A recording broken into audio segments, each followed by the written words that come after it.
Ekonomija Ontarija, kao najrazvijenija u Kanadi, na 6. mestu u Severnoj Americi, za budući i uspešan razvoj treba da prilagodi svoje planove globalnom razvoju i procesu, globalnoj konkurenciji. Nažalost, u Ontariju nema dovoljan broj radnika koji mogu da odgovore ovom izazovu. Nova strategija Ontarija je da promeni imigracioni sistem u korist obrazovanih emigranata. Pogledajte intervju sa ministrom za citizenship i imigraciju Ontarija, Charlsom Sousom, koji je uradio direktor STVT-a Blagoja Ristić. Yeah, we didn't see a recession around the world because some of the initiatives that we took to inspire growth. So we invested a lot in infrastructure. We invested quite a bit in new economy and new manufacturing. The recovery in Ontario has been over 136% of job recovery since the last major recession. And Ontario felt it before any other jurisdictions in Canada. So it was important that we continue to do what's necessary to stimulate that economic growth.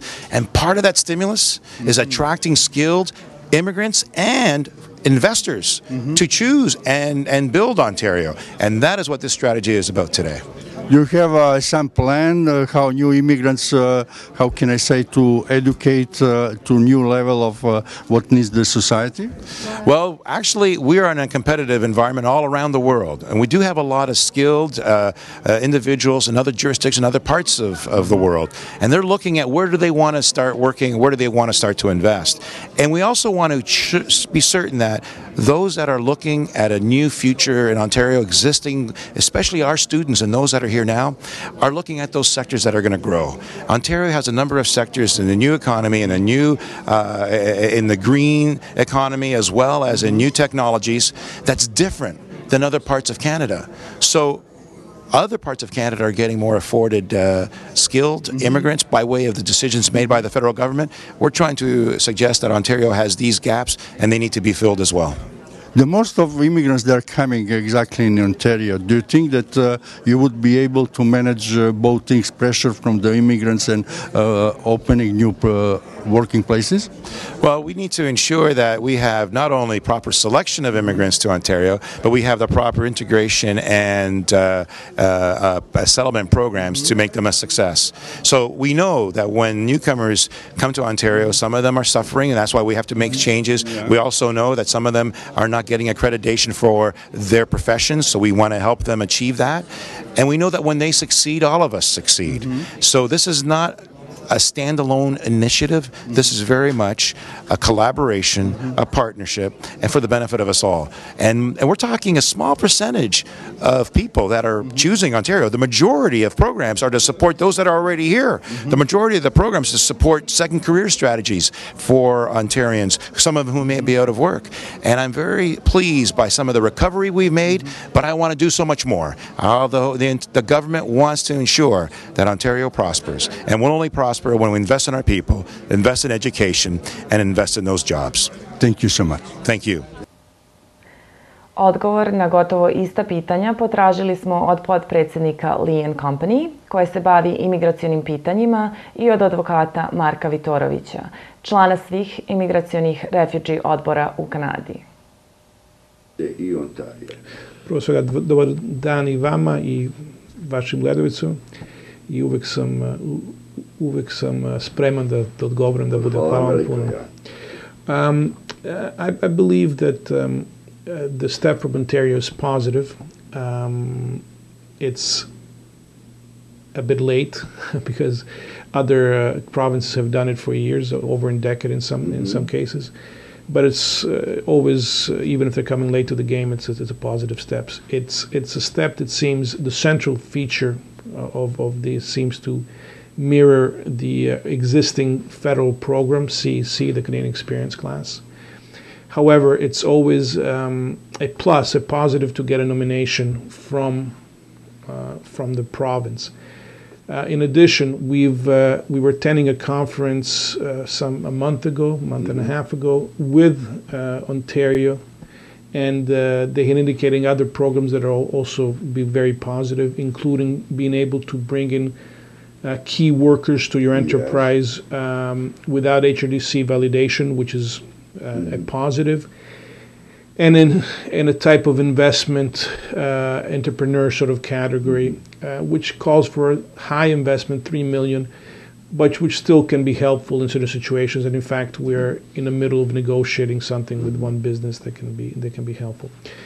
There's also a PhD program for people who graduate in PhDs who are able to apply. I'm not quite sure how much will be important for the Serbian community, because I'm not sure how many students are here, but I think all the other programs will be helpful for Serbian applicants. And again, I'm saying businesses, we're already looking at some key employers to bring over, and obviously skilled workers generally, and work permits are there. As far as the because as the old the pre-February 2008 cases, we're actually, as a firm, we're in the middle of litigation, and I believe on November 14th there will be conference at the court in regard to where the litigation goes. At this point, there's two group of lawyers. There's about 8 to 10 leading law firms that are on it. One of us ours, and a group of lawyers is seeking to go by representative action, which is meaning that it.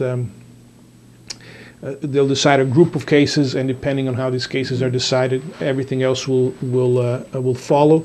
And another group of lawyers is leaning toward class action, and we'll see if a class gets certified. But we're in the lead, and our case is in the lead for the representative action. It looks like we're going to be able to be heard. So we'll see where that goes.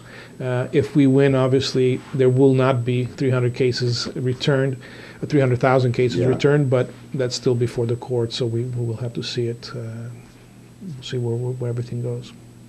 Serbian community is very thankful to you and your office that you actually won in the case of Dr. Srđan Trivković issue, which one was done by federal, let us say, government, that Serbia is not anymore welcome in Canada. Yes, yeah, would you please comment that? Thank you. I would like to.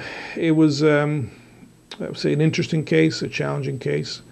We thought it was a case that should have never proceeded even as far as it had proceeded, but unfortunately, we were able to win at the Immigration Division of the Immigration Refugee Board. Unfortunately, and this is the ministers again going to appeal the decision to the Immigration Appeal Decision, Immigration Appeal Division. Therefore, it seems that it's not the end of the saga, and therefore I cannot comment much further, other than say I think it's been a while, even preceding this minister, that Canadian immigration has tried to go even beyond what international tribunals and various courts have gone to enforce international laws that cannot replace it. Yes, I think it's somewhat wrong-headed, but it may be a good sentiment, but I think it's gone way too far, and Sergio may be a victim of that. Thank you very much anyway for that case. And actually, let me clarify a little bit.